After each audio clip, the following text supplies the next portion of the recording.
उन्होंने अपने ससुर साहब को 12 मैसेजेस किए हैं, 12 कॉलें की हैं कि हम इस तरह का काम कर चुके हैं, हमारे साथ रब्ता करें। लेकिन वो इस कदर ढीठ आदमी है, मुझे इंतहाई इसलिए सख्त अल्फाज इस्तेमाल करने पड़ रहे हैं क्योंकि उसको तो होता है ना, कोई गैरत नाम की चीज़ उसके अंदर है ही नहीं। उसने सारी तबाह कर दिया।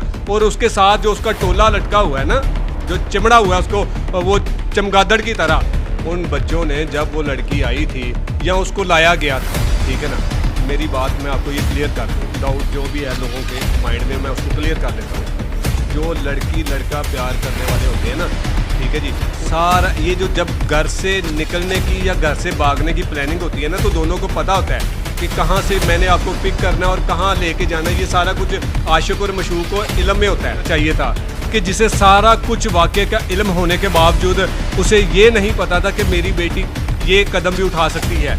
इस सारे वाक़े का जिम्मेदार काज़मी साहब है। अस्सलाम वालेकुम नाज़रीन, मैं हूं तलहा नवीद और आप देख रहे हैं कब तक टीवी। मेरे साथ एडी मलिक मौजूद हैं। शक्ल देखिए आप पहचान के होंगे कि वो एडी मलिक हैं जिन्होंने उन यूट्यूबर्स में शामिल हैं जिन्होंने दुआ ज़ारा केस को बहुत ज़्यादा हाईलाइट किया।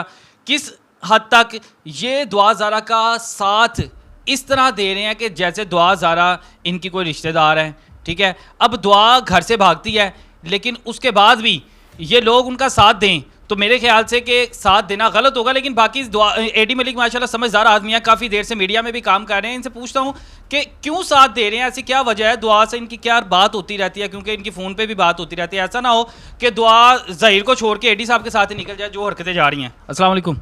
तलहा साहब, सबसे पहले तो मैं आपकी ये जो बेहुदा किस्म के आपने अल्फाज इस्तेमाल किए ना कि जी कहीं ऐसा ना हो कि दुआ के साथ, दुआ मेरी छोटी बहनों जैसी है और जो उसने अमल किया है घर से भागकर शादी करने का, मैं उसके बिल्कुल भी सपोर्ट नहीं कर रहा, मैं उसके बिल्कुल ख़िलाफ़ हूँ। लेकिन उसके बाद जो उन्होंने एक रास्ता अख्तियार किया है निकाह का, जो कि निकाह एक पाक रिश्ता है, उन्होंने उस रिश्ते में उस रिश्ते को उन्होंने अपनाया, निकाह किया। और उसके बाद जो उन लोगों के ख़िलाफ़ मैं ख़ासकर ज़हीर को इसलिए मैं सपोर्ट कर रहा हूँ क्योंकि बहुत सारे ऐसे बेहुदा किस्म के लोग जिन्हें बोलने की तमीज़ नहीं है, जिनका अपना बैकग्राउंड इतनी ज़्यादा गलाजत से भरा पड़ा है कि मैं आपके सामने एक्सप्लेन करूँ ना तो आपको शर्मिंदगी महसूस होना शुरू हो जाए कि वो इतने गलीज़ किस्म के लोग माइक उठाते हैं और आज चले आते हैं। ठीक है, मैं आपको नहीं कह रहा। नहीं, मैं ठीक हो गया। आपने बड़ी बात की है, आपने कहा मेरी बहनों की तरह है, तो बहनों के बाद मेरी बात सुन लेना, आप मेरी बात भी सुन लेना। आप सुनाई जा रही हैं अब बहनों की तरह है। कोई बहनों को क्या कौन चाहता है कि मेरी बहन घर से भाग जाए? अगर बहन घर से भाग जाए तो इंसान कहीं पे मुंह दिखाने के लायक रहता है? मुझे ये बता दें। बिल्कुल, ये काज़मी साहब को सोचना चाहिए क्योंकि काज़मी साहब का बेटा कोई नहीं है, इसलिए उसका बेटा होता। मैं उसको यही कह रहा हूँ ना, मैं आपको ये कह रहा हूँ कि ये काज़मी साहब को सोचना चाहिए था कि जिसे सारा कुछ वाक़े का इल्म होने के बावजूद उसे ये नहीं पता था कि मेरी बेटी ये कदम भी उठा सकती है। इस सारे वाक़े का ज़िम्मेदार काज़मी साहब है जो कि बोंगी हरकतें अब कर रहा है और पिछले 3 माह से पूरी कौम को उसने मामू बनाया हुआ है। उसको शर्म आनी चाहिए कि वो अपनी बेटी का तमाशा बनाया हुआ है। यार मैं मानता हूँ, मैंने बहुत सारी ऐसी फैमिलीज़ भी देखी हैं जिनकी बेटियाँ इस तरह का काम कर जाती हैं, लेकिन वो लोग अपनी इज्जत को बचाने की खातिर ना खामोश होकर बैठ जाते हैं। वो सारी ज़िंदगी उस बच्ची के साथ, अपनी बेटी के साथ लातलकी का इजहार करती हैं। चुप करके बैठ जाना चाहिए अगर इस तरह का मामला हो। लेकिन कुछ जो यूट्यूबर्स हैं, आप लोगों ने शोर मचाया हुआ है, ठीक है, जबकि आप लोगों उनको ये तनकीद करनी चाहिए थी कि आप लोगों ने गलत कदम उठाया है, आप लोग भागे। पहली गलती आप लोगों की ये। दूसरी गलती आप लोगों की ये कि इनकी जो फैमिली है दुआ ज़ारा, ये ज़हीर की फैमिली को दुआ ज़ारा की फैमिली से रब्ता नहीं था करना चाहिए क्या कि इधर उधर दूसरे शहरों में लेके लड़की को घूमता रहता? और मेरी जान, ये सारी पुरानी बातें हो चुकी हैं, ठीक है ना, ये सारी बातें पुरानी हो चुकी हैं।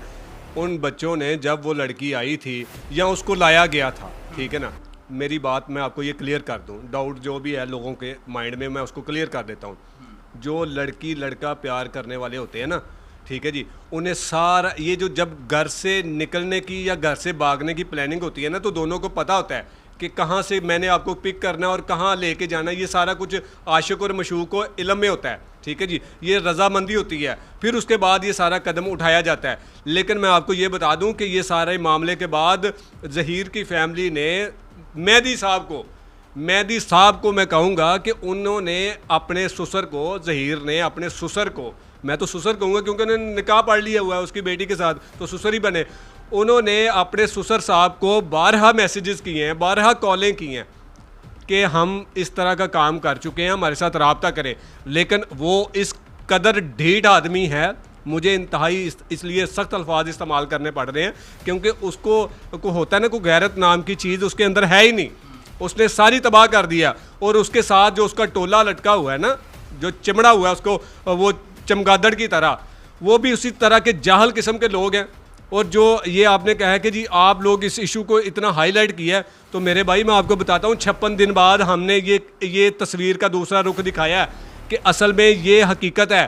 और उससे पहले पिछले 56 दिन से पहले 10 जून से पहले मेहदी काज़मी साहब की आप देख रहे थे क्या क्रेडिबिलिटी थी।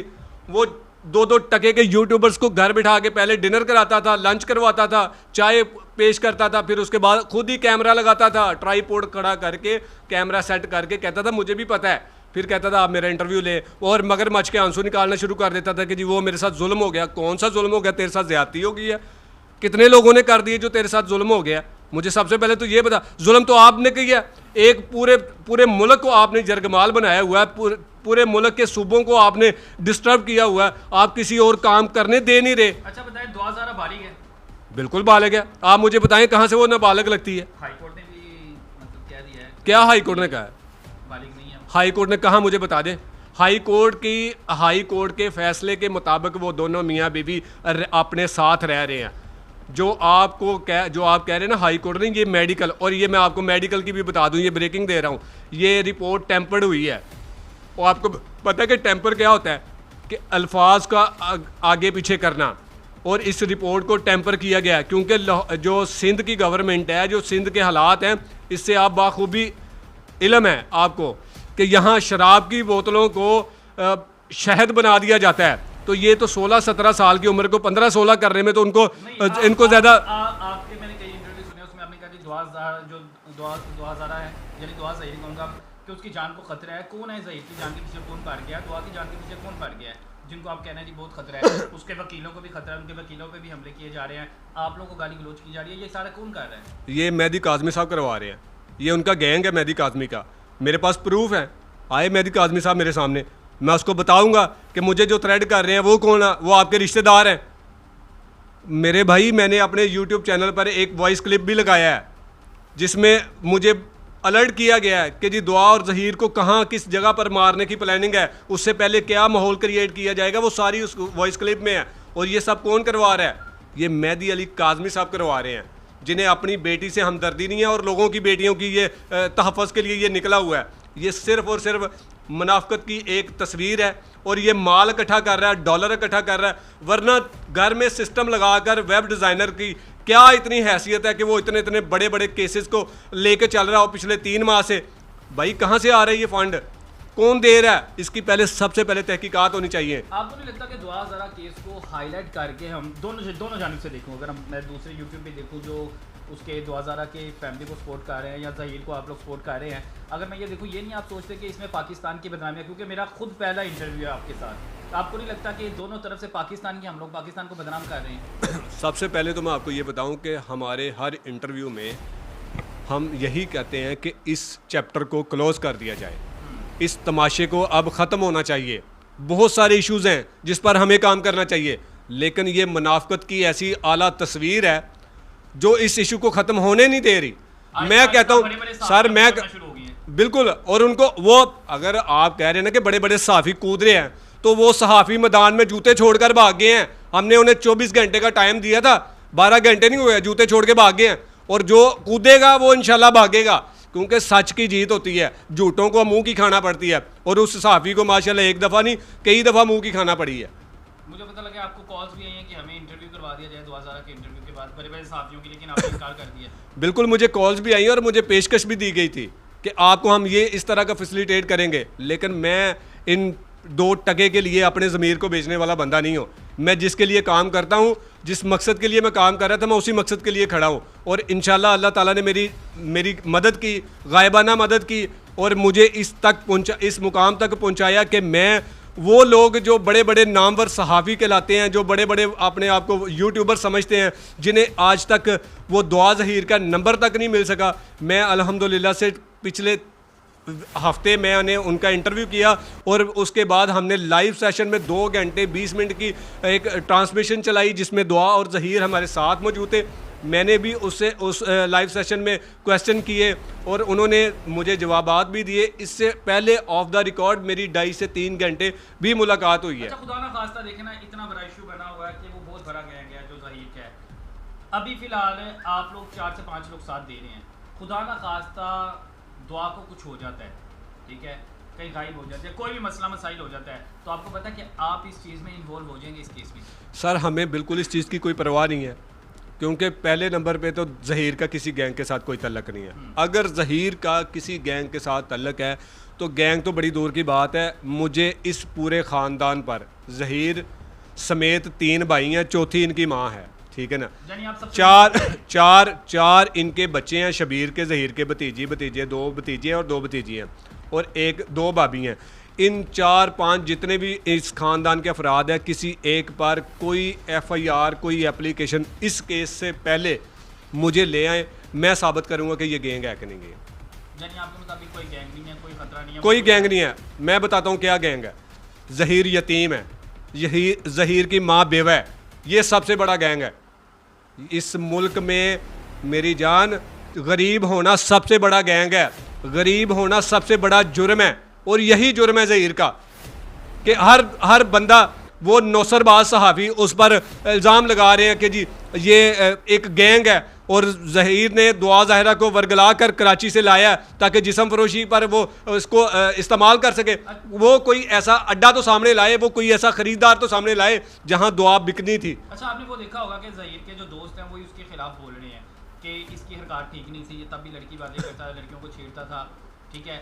ज़हीर का कोई दोस्त नहीं है सामने, सब 420 है, इन सब के नाम शॉर्ट लिस्टेड हैं। जिन लोगों ने ये इंटरव्यू किए हैं, जो लोग वो सामने थे, ठीक है ना, इन पर जब ये ज़हीर का मामला क्लियर होगा उसके बाद ज़हीर और दुआ की तरफ से इन लोगों पर मुकदमात भी दर्ज होंगे, जो इन लोगों ने मीडिया पर आकर ये साबित किया कि हम ज़हीर के दोस्त हैं, हम ज़हीर ऐसा था, ज़हीर वैसा था। इन सब को एक दफ़ा कोर्ट बुलाया जाएगा, ये मैं आपको बता रहा हूँ। यानी आप आखिरी दम तक साथ देंगे? हम इंशाल्लाह आखिरी दम तक साथ देंगे और हम नहीं चाहते कि निकाह जैसे एक नेक अमल को तोड़ा जाए, निकाह जैसे रिश्ते को तोड़ा जाए। हम इस निकाह को कायम रखेंगे। कायम रखने के लिए अगर हमें अपनी जान भी देना पड़ेगी तो हम जान देने तक खड़े हैं। बिल्कुल, आपने एडी मलिक साहब का बयान सुना है कि एडी मलिक साहब बिल्कुल तैयार है कि वो हमेशा साथ देंगे दुआ ज़ारा का। वो मान रहे हैं कि गलती हुई बच्चों से, लेकिन गलती मैं मानता हूं कि गलती उनकी फैमिली से भी हुई। उनकी फैमिली को राब्ता तभी करना चाहिए था, इतना केस हाईलाइट ना होता अगर उसकी फैमिली तभी राब्ता कर लेती, लेकिन राब्ता नहीं किया गया, जिसकी वजह से मामला भर गए। हम सब यूट्यूबर्स ने मिलकर इस केस को इतना हाईलाइट कर दिया कि जिसकी वजह से हम सीधी बात करेंगे, पाकिस्तान बदनाम किया जा रहा है, ठीक है। अब दोनों तरफ से, चाहे जो दुआ ज़ारा के हक़ में बोल रहे हैं, चाहे जो ज़हीर के हक़ में बोल रहे हैं, लेकिन सिर्फ़ और सिर्फ बदनामी किसकी है? पाकिस्तान की है। पूरी दुनिया में ये केस हाईलाइट हो चुका है। बाकी कमेंट सेक्शन में अपनी राय लाजमी दे। एडी मलिक साहब के बारे में भी अपने मेज़बान तलहा नवीद को दीजिए इजाज़त, फिर मिलेंगे। अल्लाह हाफ़िज़।